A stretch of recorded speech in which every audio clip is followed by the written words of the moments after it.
Hello and welcome to the Fit and Free podcast. This is a podcast for women who want it all, to feel strong and confident in their bodies, as well as enjoying a sneaky mug on a Friday night.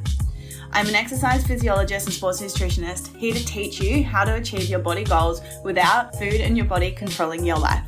So let's jump in.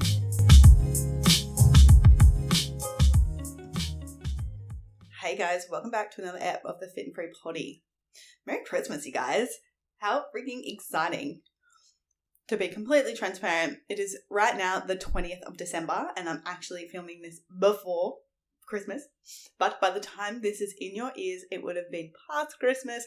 So I really hope you all had a magical day eating all the food. I hope Santa was good to you and enjoying all the special time with your loved ones. It's such a magical time of year and I really hope you all take the time to slow down and recharge your batteries and really be present in the moment. I know this time of year can be hard for a lot of people, and I once myself, it was really hard for me because I used to be afraid of calories. I used to be so scared of the food, and I used to, this time of year for me used to be really triggering because it was always about the freaking calories that I wasn't allowed to eat, yet I did it anyway, and then I felt so fucking bad about it. So if you're here, I feel you, I see you in this space, but this is your opportunity to realize that life doesn't have to be that way. Life doesn't have to be controlled by food and your body. And with the right support and the right tools to get out of it, it's absolutely possible for you. But anchoring back into this amazing time of year and transitioning from Christmas to New Year's, like this time for me especially is a really amazing time to stop and reflect. Reflect on the year of what 2023 was, and then start setting my manifestations, creating my new vision board for 2024. Well, yes, I'm, a specialist in nutrition and exercise. Like my degree was in exercise physiology and upskilled in so much sports nutrition. As I go on my journey, I'm really leaning into personal development and really working on creating a solid mindset through upskilling in multiple courses and learning more about manifestation and all of the things because yes, it's really important to have the nutrition and exercise component, but without the mindset stuff, people don't stick to anything. So that's why I've really leaned into this and I've seen my own transformation from leaning into this stuff, and that's why I'm bringing this more and more to you guys because I've seen the power and shift within what's happened to myself. I've seen the power of it that has shifted within my clients, so it's only fair for me to bring all of my knowledge that I'm learning through all of these things to you guys as well. And that's why I love this time of year, is sitting down and reflecting and setting new goals for 2024. I love the energy of the new year. I love the motivation it brings. I love the reflecting it brings because then we get to sit down and being like, well, hang on a minute. What didn't go so well in 2023? Where was I not showing up for myself? Where was I not actually taking radical responsibility? Where was I actually out of integrity and, not following through on the things that I say that I'm going to do? Where was I lacking self-trust? Where can I strengthen the areas that I was quote unquote blind to so that I can really transform and upgrade and up level next year? And this kind of brings me into today's episode of what we're going to be speaking about. But first, I just want to let you know what I'm going to be doing behind the scenes moving into 2024. And let me know if you guys want a specific podcast episode on this. Send me a DM on Instagram. Because what I'm going to do, and I'm probably going to do it this Saturday, because this Saturday we are driving to the middle of bumfuck nowhere. Where my grandma lives. She lives out in Victoria, out on dairy farm land. So we're going out to the farm to spend Christmas with her, which I'm super excited about. And I'm spending time with all my family and my brothers are coming, which is really amazing because I hardly ever get to see them.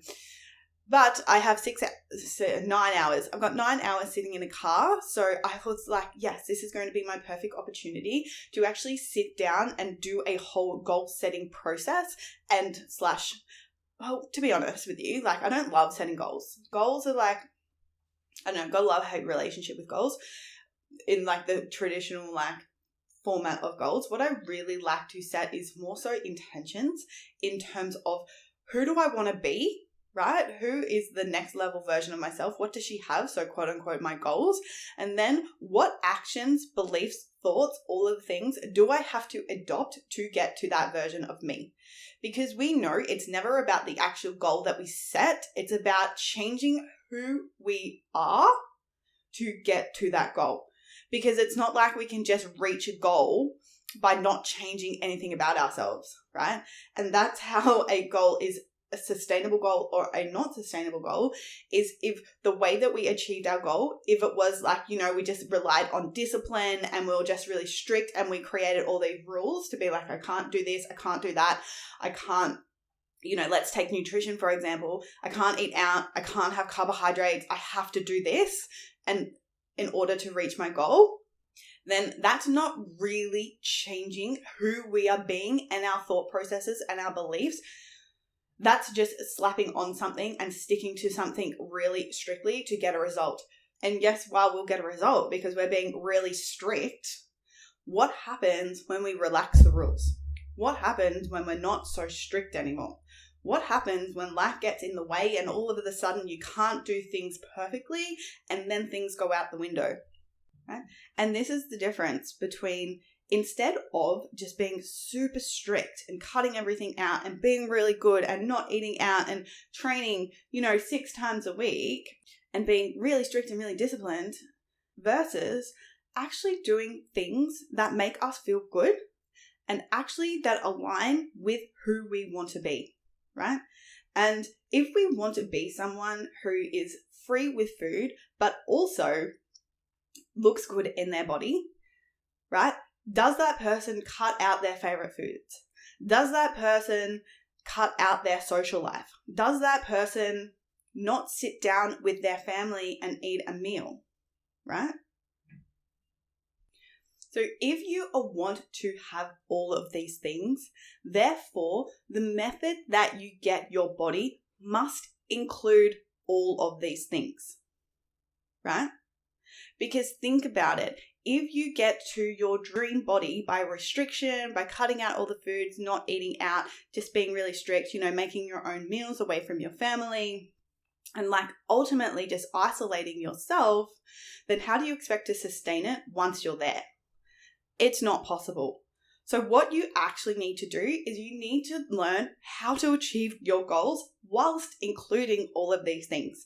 And that's why I bang on about the healthy relationship with food and the mindset piece on all of this.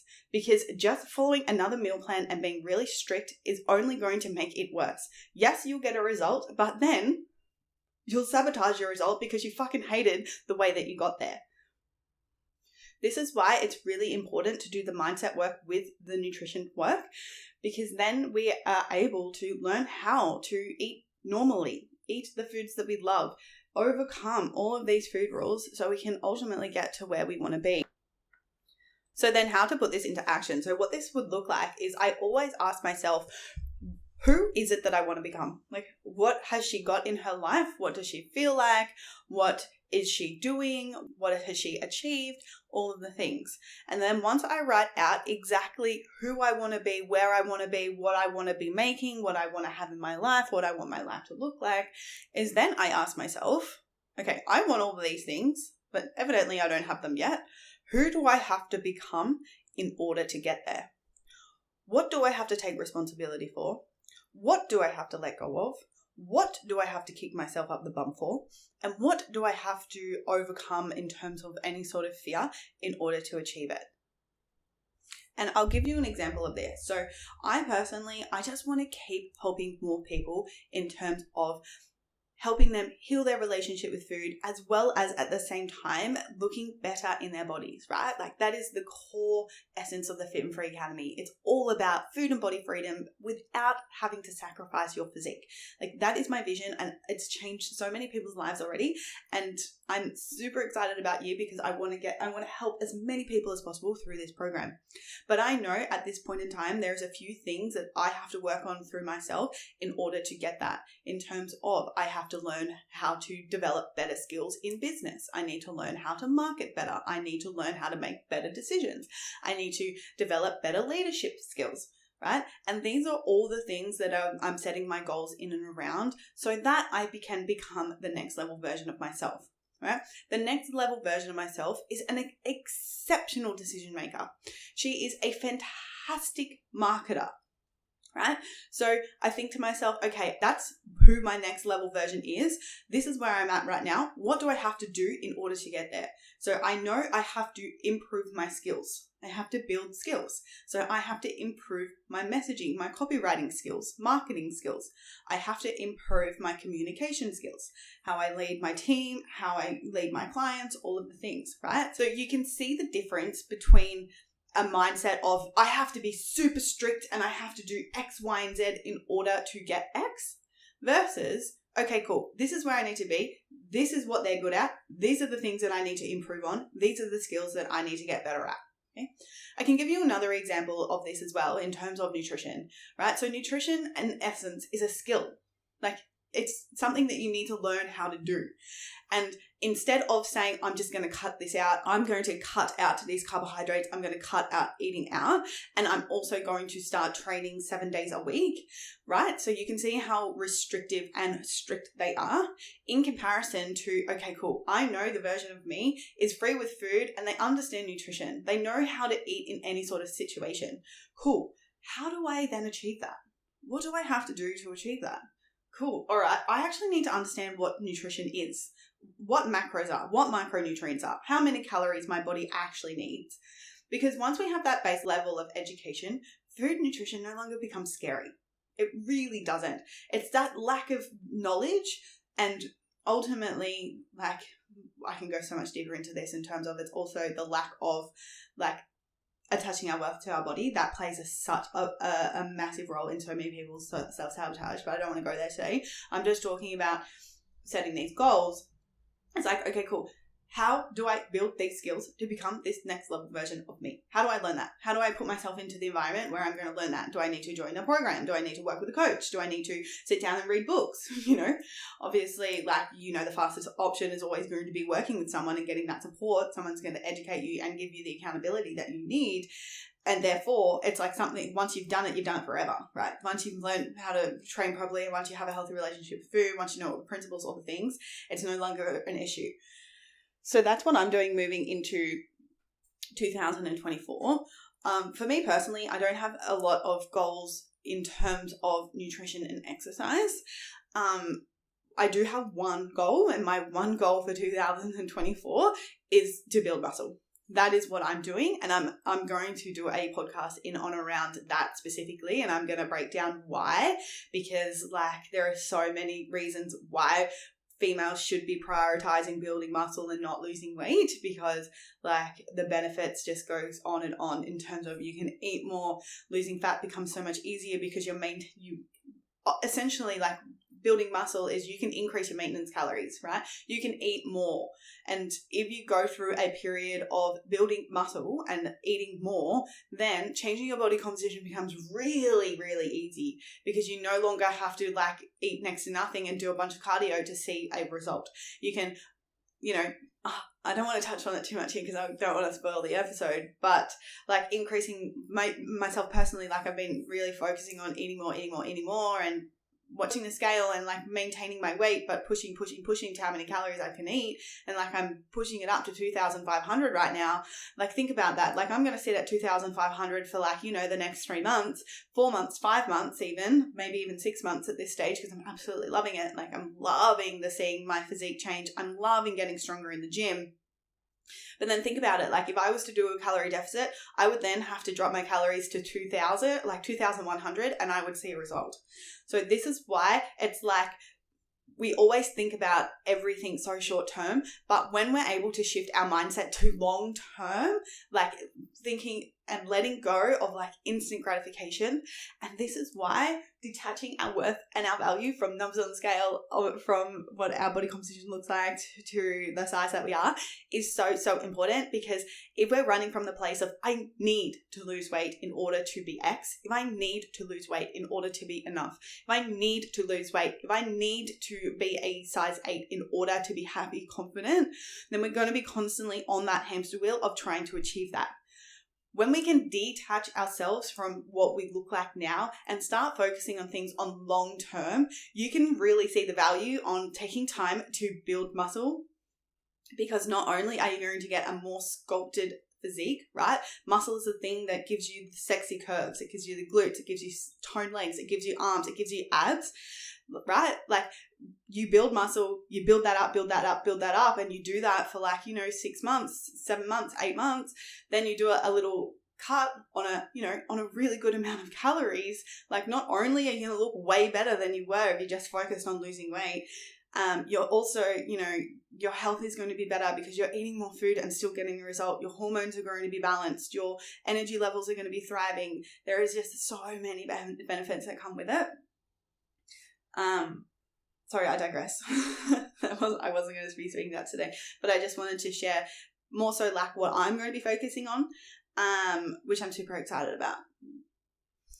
So yes, building muscle is the goal there. So aligning with the version of me who already deadlifting 100 kilos, the version of me that's already got banging glutes and beautiful toned arms and really athletic and toned physique is how I'm aligning myself with. So what do I need to do now in order to become that? I need to eat. I need to fuel my body efficiently, and letting go of any sort of fears in and around eating too much, it's going to make me fat, all of the stories that have been in my subconscious and my programming so freaking long. It's fully letting everything go and really stepping into this version of me who is so healthy, that is so strong, and because of that has a physique to show for it. So yeah, that's the vibe. That's what I'm doing in 2024.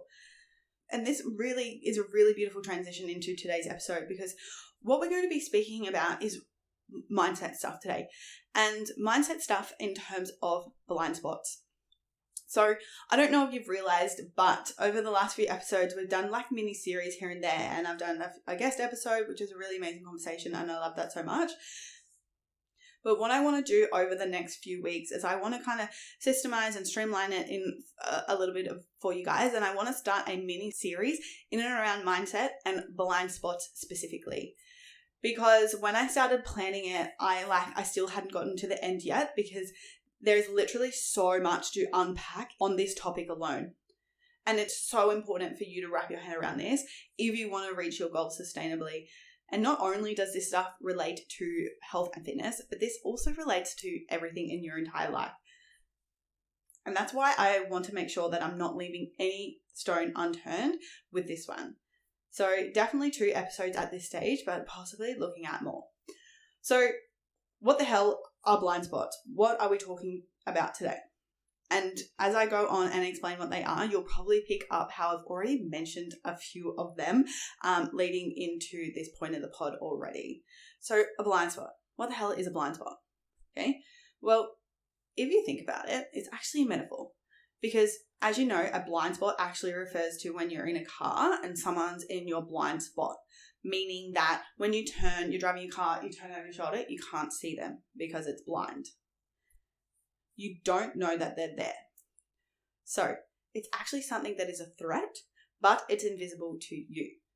It's something that we are unaware that is actually a problem. Okay? And what you guys have to understand is blind spots are everywhere. They are all around us every single day. And when you think you've caught them all, there's new ones that will pop into your awareness, okay? Once you start becoming present to this. Nobody is perfect, and everyone has blind spots, even me. I have so many blind spots that I'm uncovering every single day. And believe me, every single blind spot will hold you back in some way, shape, or form from doing stuff that you actually want to do at every turn. One of the fastest ways to grow in our fitness life, as well as our personal, career, relationships, is by illuminating these blind spots. Simply shining a light on them and bringing them out into the open for you to see. To become aware of the things that we are unaware of. Uncovering blind spots is a life journey, and I believe it's the most fulfilling journey you can take in your life, because with every single blind spot you uncover, it's like a weight just gets taken off your shoulders. Like you've been walking through your daily life with a 30-kilo weight vest without even realizing it.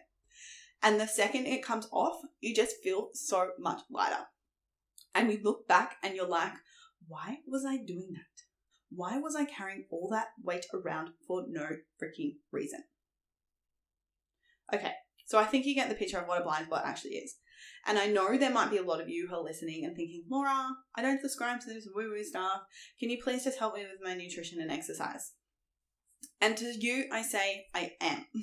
And trust me when I say I am helping with you with your nutrition and exercise content. Because think about it. How much nutrition and exercise content have you already consumed from countless other coaches, but yet you haven't seen a sustainable result from? You haven't been able to implement all of the tools. You haven't been able to follow through long term and reach a result for a long period of time. Well, yeah, sure, you got a short result. Well, yes, you were successful, but like I already spoke about, often the time is like the method that you've chosen to get there was in alignment with the version of you who you wanted to become, so therefore you weren't able to maintain it, right? And that's what happens when we don't focus on blind spots, when we don't focus on the things that are actually driving our behavior, and when we're only focusing on being strict and disciplined. It's like, how many times have you ended up in the cupboard on a Friday night looking for chocolate after a week of being so good? How many times have you gone over your calorie budget even though you promised yourself you would stick to it this time? How many times have you tried to eat more, but once you saw the scale go up, you went right back into restricting your calories? How many diets, challenges did you try that you couldn't follow through on long term? I'll tell you why. It's because you, my friend, have blind spots that you haven't even been aware of that have held you back fully from implementing, following through, and integrating the stuff that you've learned. And from one of my own coaches, he talks about the importance of this stuff. And of course, this is where I have learned it from, is because if you don't start becoming aware of these blind spots, they're just going to keep running the show. And you're just going to be like a puppet on a string to all of them.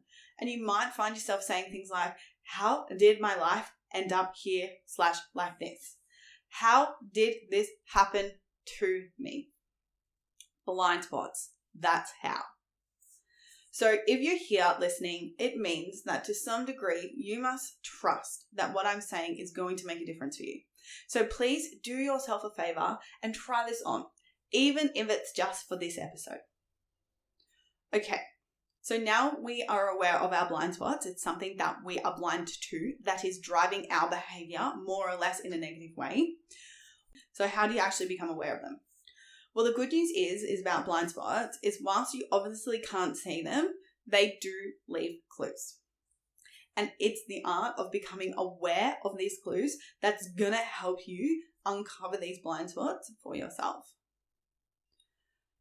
So what I want you to get out of this episode is for you to listen carefully to the blind spots I'm going to talk about and listen for how and if these specifically ones apply to you.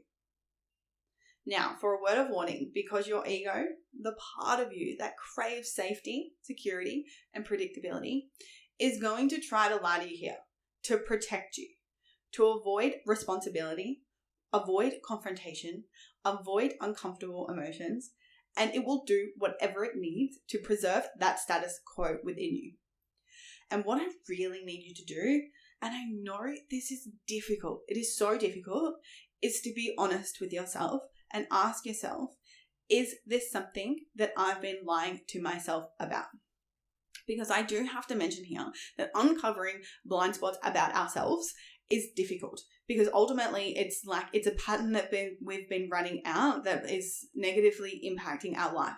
And we can easily fall into the pattern to, fuck, why did I do that? I can't believe I've been doing that for so long. How did I not see that? And we can fall into a shame spiral. It's like, let's take food for an example and binge eating for an example. If you're running from a blind spot of, if I eat too much, I am going to get fat. If I eat too many calories, I will gain weight. Right? This is a massive blind spot for so many people. The blind spot being the belief of, if I eat more, I will get fat. Okay? What you have to remember is a blind spot is often based off a limiting belief that our ego creates that is trying to keep us safe. Okay? So if we're operating from the belief and the blind spot of, if I eat more, I will gain weight, right? Then we bring that into our conscious awareness and realize it's like, holy shit, like this little blind spot has been stopping me from achieving my physique goal because I'm not able to build muscle. I'm not able to get strong in the gym. My energy fucking sucks day to day. So therefore I'm not burning very many calories. And I'm literally just self-sabotaging myself because then I'm going into restriction patterns and I'm going into binge eating patterns just because of this one blind spot belief, right? It's really easy for us to like bring it into our awareness and then sit there and shame. And this is a really important part to all of this is we have to learn how to come in with curiosity and compassion. This is a really, really important piece on moving through blind spots within ourselves because we can easily sit there and make it mean all the reasons why that we're shit. But all that will essentially do is just push us further and further down into a blind spot pit instead of being able to look at it and not take it personal. Don't make it mean something about ourselves. And when we're able to do that, we can see something within ourselves and we're like, oh shit, yeah, I was doing that. And instead of being like, well, fuck, I'm X, Y, and Z. I can't believe I did that. Why me? Like, why do I do this to myself? It gets to be, cool, I just figured this out about myself. What do I now need to choose differently? How do I have to lead my life differently in order to change the ultimately outcome? Because we can easily play into the victim mentality, right? We can easily play into that victim of, oh, everything's so hard for me. Everyone else gets it so easy. Everyone's this, that. Or we get to, cool, I found this out about me. I'm not going to judge myself for that because in that moment in time, I was doing the best thing that I could possibly do for myself. And therefore, I'm going to utilize this information to skyrocket and move forward. Instead of shame myself and go down, I'm going to utilize this to my power to see how I can strengthen my own weaknesses. But before we dive into the blind spots, I just want to pull out 3 different ways of how people can deal with blind spots. Okay. And this is important because some people use these tools to actually create blind spots by dealing with them in a negative way that actually hurts. Okay. So number 1 is swapping external circumstances for internal circumstances. A lot of the times, these blind spots become blind spots because we're using external circumstances to determine the situation.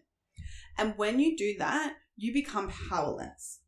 You give your power away to these external circumstances. The flip side of this, if you swap the external circumstances for internal circumstances, it's so liberating because you're no longer giving your power away to something you don't have control over. You now have the control over it because it's internal, and so you can move past it. So for an example, what I mean by this is look at areas where you might be giving your power away to external circumstances. In a general sense, we're thinking about the climate, the government, your boss at work, the amount of money you have, your financial situation, your kids, your job, right? You're making ultimately an excuse utilizing these things. Specific to nutrition and exercise is things like niggling injuries. Oh, I can't reach my body composition goal because I just have niggling back injury. Like I've got this niggling back injury and therefore I can't progress my deadlift and I can't progress my deadlift and I'm not going to be able to see the change in my body composition. Right? You're giving your power away to the niggling injuries instead of taking responsibility to fix the back pain to then reach your goal. But instead you're playing victim to the external circumstance, which then you then become powerless on. Another example of this is having cookies and chocolate in the cupboard, right? And we can link this to losing control. You can blame the fact that you had the cookies in the cupboard was the reason why you couldn't stop eating them.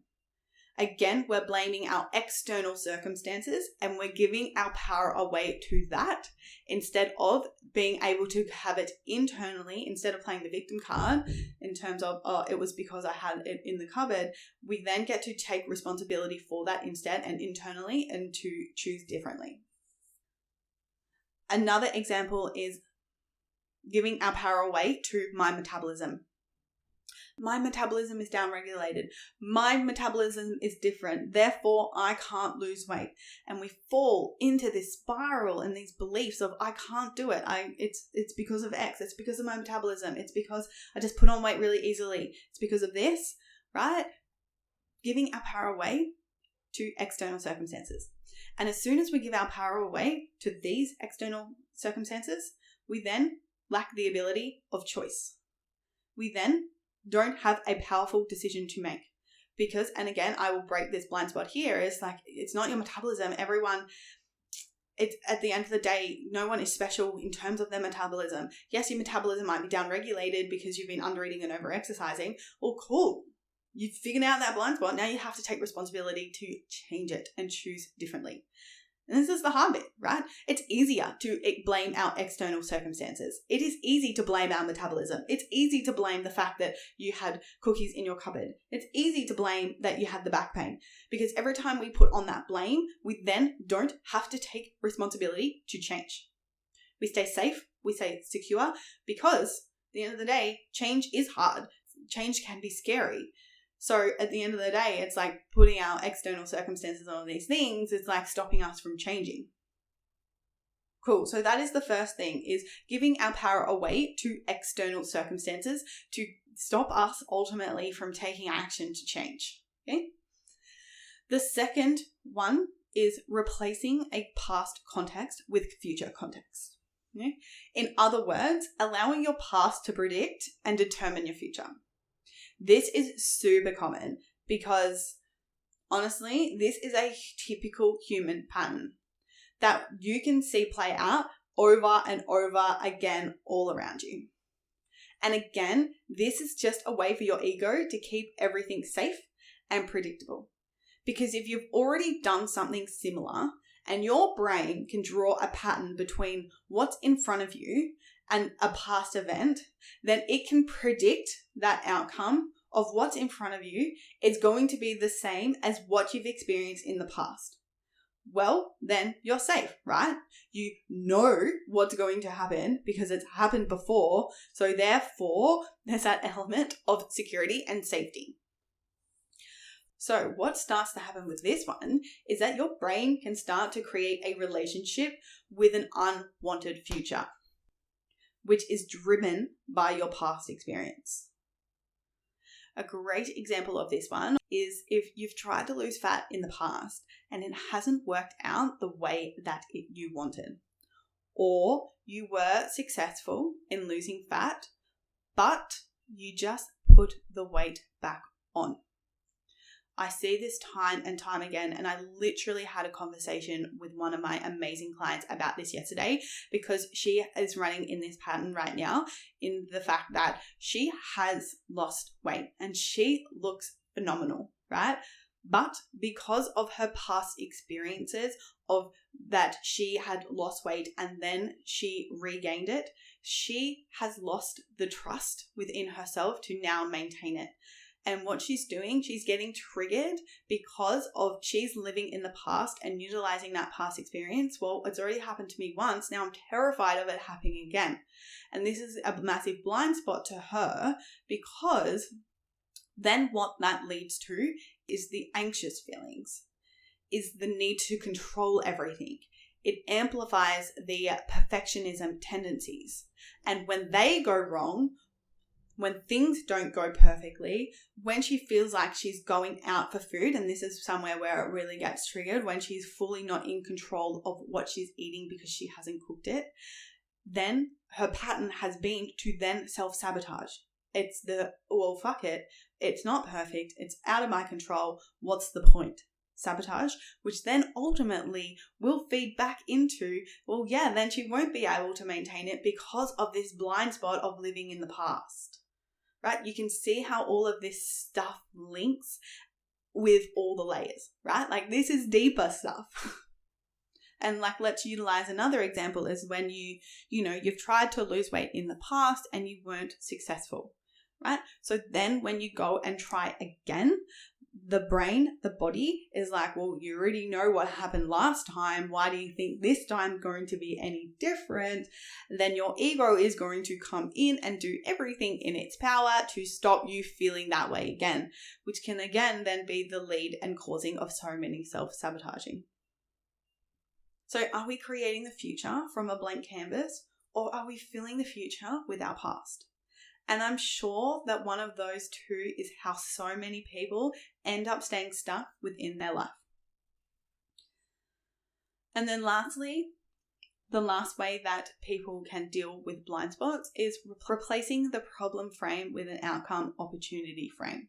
Okay. And this is another one of those things where our human nature, our primitive instincts play out. Our brain is hardwired to look for threats because in the past, it was super important things to determine and for survival. So your brain is always looking for, how could this be a threat, problem, and what are the potential issues with this? And what will this cost me and how much money? So our default is to look at life through a problem lens. And that's just fact.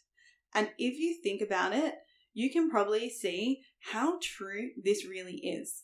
And you might start to become aware of how you and others are doing this all the freaking time. It really takes courage to look at life through the outcome opportunity lens. And this is one of the big differences between the skinny fat girls and the tone fit gym girls. It's the tone fit gym girls that look at life through this lens.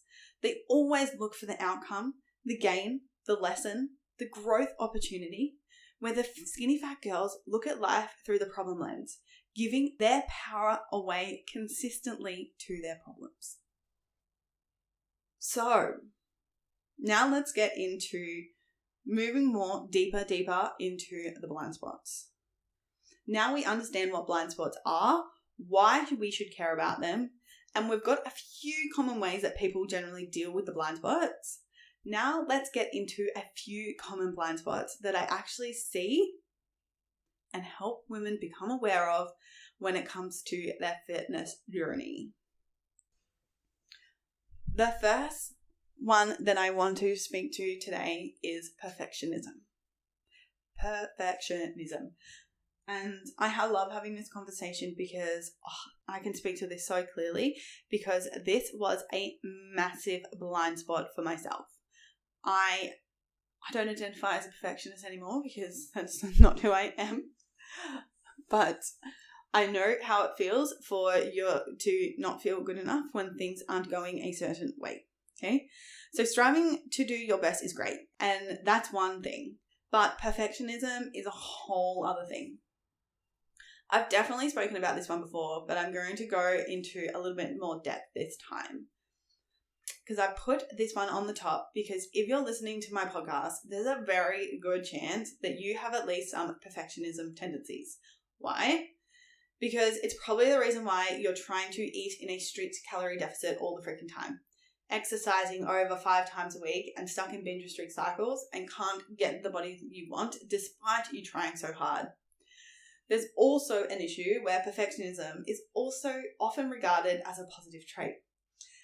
Well, let's talk about it in 2 different lenses. We can be really thankful and grateful for our perfectionism because our perfectionism is really essentially a protective mechanism of the brain to protect us from failure. And at the same time, our perfectionism really drives us to a higher standard. We hold ourselves to such a high standard that things that we do are often really good, which is super powerful. It is really, I truly believe that my perfectionism is ultimately a superpower when I utilize it in a healthy and integrate it in a healthy way. The opposite side of it is it can be, if we don't catch it and we don't realize that we're doing it and we don't realize the blind spot, then it can drive us, it can derail us, and it can be often the reason why a lot of people throw in the towel. It can be often a reason why people give up, is why people are self-sabotaging. Because the difference is healthy integration of perfectionism is ultimately being a high achiever versus Integrating perfectionism at a low frequency is someone trying and doing their best and really putting in 100% effort, but them deeming that as not good enough. Them then deeming that as a failure. When in reality, there is no such thing as perfection. Perfection is an illusion. And the reason why we fall into these perfectionism things is because, like I said, it's a protection mechanism of the ego, because when we don't do something good enough to the standard that we want, we deem that as wrong. We deem that as not good enough because we are protecting ourselves from other people judging us. Because this is the difference, and this is where the all or nothing thinking really, really comes into it, is because perfectionists, like high achievers, set and work hard to achieve goals. While a high achiever can be satisfied with doing a great job and achieving excellence, even if their goals aren't completely met, a perfectionism will accept nothing less than perfection.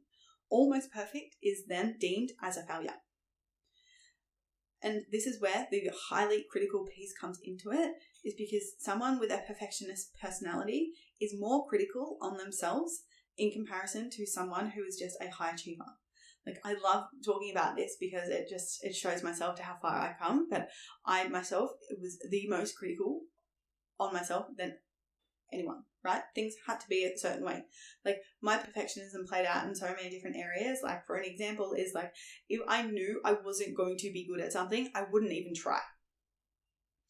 This flowed into my calorie counting. If I didn't track my calories perfectly, if I went over, it derailed me. It then linked into my business. If my content creation wasn't good enough, if it didn't go exactly the way I envisioned it, therefore it wasn't good enough and I was a failure. Right? And then you fall into these self-sabotaging loops of, I'm putting in so much effort, what's the point? I'm not getting anywhere, I'm never going to be successful. Right? Let's talk about the calorie counting example. I didn't put in my calories perfectly, therefore I've gone over by 100 calories. I'm not going to see a result. Fuck it. It's either we can go into whatever our coping mechanism may be. Maybe it's fuck it, let's just binge and eat whatever we want. Or it can go the opposite way of we just don't eat anything. Right? We can see how just having that one mindset thing, aka a blind spot of that perfectionism, if we don't pull that perfectionism thinking up, and that's the reason why we're causing our self-sabotage, we're just going to keep doing our self-sabotage. The next thing that I want to speak to in the perfectionism blind spot is a thing that I often see is that perfectionisms tend to be pushed by fear or anything less than perfect to meet a goal, in comparison to a healthy goal achiever, where a lot of the time high achievers are often pulled towards their goals by a desire to achieve them, right? It's the difference between achieving something because you really, really want to achieve it versus I want to achieve this because I'm only going to feel good enough if I do. I'm only going to feel happy. I'm only going to feel confident if I'm there. And if I'm not there, I'm not any of those things. And you can see how that can be very, very tiring and very taxing because you're living and leading your life constantly running on a hamster wheel to feel enough, to feel good enough to achieve certain things, versus where it can be is you're doing things because you intrinsically want to. There's a desire to reach the outcome to enhance your feeling of happiness, to enhance your feeling of being enough, to enhance your feeling of feeling successful. You don't need it in order to feel those things. And again, that can be a massive blind spot for people and they don't realize that they're doing it. It's something with their bodies, right? It's that perfectionism, that being pushed by fear of I'll only be enough if my body looks a certain way. So the reason you need to achieve that is to feel enough, versus when you can flip it to I'm doing this because I've got a desire to achieve it, to enhance my life, not to make my life. I've got a desire to feel better, to be stronger, to be healthier, to feel fucking amazing, versus I'm doing this to be enough. You can see the difference in energies and the difference in vibes in that, and it makes achieving your fitness goals a hell of a lot fucking easier. Because I can say that hand over my heart, I've been on both sides of that now. Like for 26 years, my life was driven by, it was always constantly driven by fear. Every goal I set was always fear-based. It was ego. I have to achieve this, otherwise I'm not enough. Otherwise I'm not lovable. Otherwise I am rejected. And it wasn't until I was able to realize that and bring that into my own awareness of that was a blind spot for me for so many years. I was like, oh, hang on a minute. You don't have to, like, you can operate from I am enough and to enhance your life. Wow. That's a hell of a lot cleaner. That's a hell of a lot easier. And that's a hell of a lot lighter. The next piece of where perfectionism can really be a blind spot to people is the people who have a blind spot of perfectionism is the way that they look and see goals, right? If you don't have a perfectionism blind spot, it makes, like, achieving a goal is a hell of a lot easier because you can enjoy the process of chasing the goal, right? You can enjoy the skill of learning about nutrition. You can enjoy the skill of learning how to train. You can enjoy the skill of developing your mindset because you're not so fixated on the end result, because ultimately you don't need it to feel enough. You have that detachment, right? In comparison to someone who has those perfectionism traits and might have that perfectionism blind spot, they only see the outcome. They only see the goal. And unless they're not at that goal yet, they deem themselves as not being good enough, right? They're so concerned with hitting the goal and avoiding failure, they can't seem to enjoy the process of growing and striving. Because it's that constantly they'll get triggered by something and then they'll fall back into that self-sabotaging loop of I'm trying so hard, I'm not there yet, I'm not good enough. And this can also tie into how they feel as well. Because if they're constantly fixated on that goal and not enjoying the process, therefore, because they're so fixated on the process and because they're not there yet, it often impacts their mood. It often leads to a lot of depressive feelings. And again, I'll tell my story with this because I absolutely experienced this in terms of with my body or even in elements of my business. This played out for me until I realized it and until I did something about it, is I was constantly on these loops of being fixated on my goal and nothing was ever good enough if I wasn't at my goal yet. And therefore, it made me feel sad. It made me feel like I was constantly beating myself up and I constantly had negative feelings when my high expectations got unmet. When I didn't meet my expectations, it used to derail me so bad. I used to struggle to move on with things when they haven't worked out in the way that I hoped.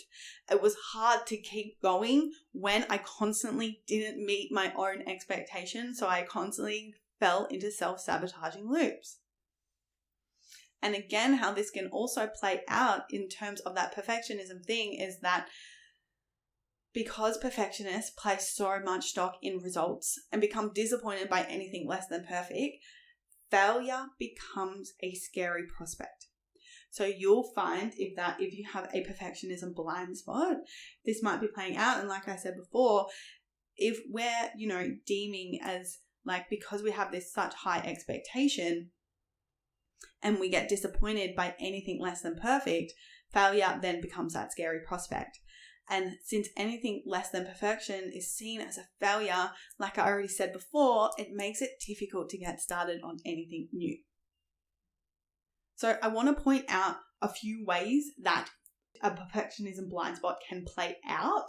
And I want you guys to reflect, of course, not all of these are going to be happening to you, but I want you to sit and reflect and see if any of these patterns and habits are playing out for you that you can pull into your conscious awareness so that you can be like, oh, hang on a minute, this might be my perfectionism playing out again, to be able to catch it and then being able to choose differently. So the first one is procrastination. Procrastination is huge if you have a perfectionism blind spot, because a perfectionist person who isn't able to adjust to their situation or environment, called maladaptive perfectionism, is often more prone to procrastination. The reason for this is because the fear of failure, right?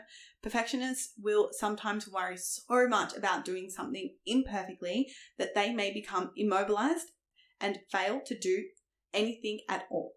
This procrastination can lead to greater feelings of failure, further perpetuating a vicious and paralyzing cycle.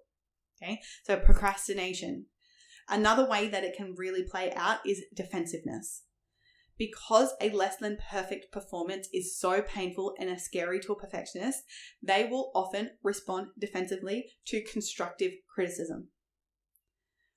High achievers, on the other hand, can see criticism as a valuable information that will help improve their future performance. This was me to a T. I used to get so defensive anytime someone would give me feedback because I couldn't handle it, because I would always make it personal. I would always make it mean something about myself. When I failed at something, that meant I was not good enough. That was not mean I was not worthy. That meant I was a failure. When in reality, it was, well, no, you just need to get better at the skill. You need to get better at marketing. You need to get better at nutrition. You need to get better at lifting. You need to get better at whatever it was. And that's the difference. It's if you find yourself getting defensive and not being able to take criticism and you're making it mean something about yourself, then that is ultimately like ding, ding, ding, red flag. That is potentially a blind spot for you into that perfectionism piece. It's learning how to not take things personally, and it's about learning how to detach our worth and our value from anything, and then learn that we have to be okay with strengthening our weaknesses. Because at the end of the day, just because you're shit at something doesn't mean anything about you. Just means that we need to get better at things. And that's the difference. It's like learning about everyone has strengths and everyone has weaknesses. That's just normal. That's ultimately a good thing. It's like a baby. Like if you told a baby they were shit because they couldn't walk, imagine if they took that personal and they never got up and walked again. It's the same sort of concept. Okay? And then lastly is a low self-esteem. Okay? And this might be a little bit hard to stand because striving for perfectionism is associated with high self-esteem. When someone with a perfectionism personality evaluates themselves critically, this contributes to low self-esteem instead. Because we have this such high standard that we put on ourselves, we have these such high expectations. Again, when we don't meet those, we then criticize ourselves and shame ourselves, and that comes out as a low self-esteem. So there are some really 3 powerful things that you can reflect in on your life to see if any of these are playing out and showing up for you, so that you can really understand why it's happening. Because we know if we're constantly, we're constantly living in this way of constantly running away from failure and ultimately trying to feel enough, it's going to impact how we're playing out with our nutrition and exercise. Absolutely. So to wrap this up, I really just want to speak to just a little bit further into my own story, into my perfectionism, especially with my nutrition and exercise. And I want to talk about tracking, and I want to touch on the scale as well. Because there was a version of me who these things at the point in time destroyed my life, because my perfectionism tendency played out so bad with my tracking especially. It was well, if I'm not doing it perfectly, then what's the point? And then it will always fall into that self-sabotaging cycle to eat more than I should, or then just literally, or not even the physical, not even just go and self-sabotage and eat whatever I wanted. It was more so what I did to myself mentally. It was the internal voice, and it was the internal shame, and it was the internal fixation that I would have constantly thinking about it. From the minute you wake up to the minute you go to bed, it's that internal thing that we do to ourselves is actually worse than any sort of overeating episode will ever do, because it's constant, it's there, it's all the time, and it's so fucking draining. So this is one of the lessons that I had to do, is understanding that this was a blind spot for me in terms of this is just a perfectionism thing. And just because I go over my calories, it doesn't mean I'm failing. Just because I'm going over my calories, it doesn't mean I'm going to get fat. Doesn't mean I'm going to gain weight. That just means I'm giving my body a little bit of extra energy for that day, and that's okay. As long as you're trying your best, and as long as you're doing things, and I think this is the biggest part, and I think really talking to why we're what's driving our behavior.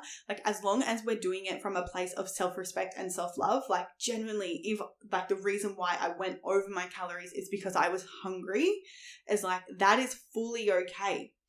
if the reason why we went over our calories is because I was emotionally eating, I wasn't treating my body with self-respect, and I was, doing it from a place of sabotage, then we need to fucking look at that, because that is the issue, But if it was coming from a place of like, I literally am hungry and I needed to eat a little bit more, I learned how to drop the stories of it's going to make me fat, it's going to make me gain weight, it's going to make me X. It's like, no, well, I'm doing this from an internal place, not ego. This is coming from my intuition, being like, I genuinely need to eat this. I genuinely want to eat this. So therefore, I'm going to allow myself to have that. And this is the difference. It's learning to differentiate between what is driving my behavior right now. Is this ego? Is this coming from a limiting belief? AKA, is this coming from my blind spot? Or is this coming from a place of no, like this is like I'm looking after my health, I respect my body. This is not coming from a food rule. This is genuinely because I am hungry. I trust myself and I can listen to that. And therefore going over it is a good thing, right? And it's being able to decipher the two. And it is a skill that you need to learn how to do. And it's hard to just do it yourself, especially if you've just, relied on an app for a really long period of time and you have no trust in your own hunger and fullness cues and you are like fearful of foods and calories. It is really hard to break the cycle on your own. Like I absolutely invested in myself on this and worked with a coach through all this stuff myself because it is so hard to do it alone. It is so hard. So if you've resonated with any of these things in today's podcast, I would love it if you could send me a DM on Instagram, because like I know how it feels, and that's why I could go on about perfectionism for so long, because it impacts so many people without them even realizing it, without them even realizing like that is the reason of their self-sabotage to their health and fitness goals. So thank you if you're still here. I know this has been a long one. I look forward to the next episode with you guys. Let me know what you think, and I will see you guys in the next episode.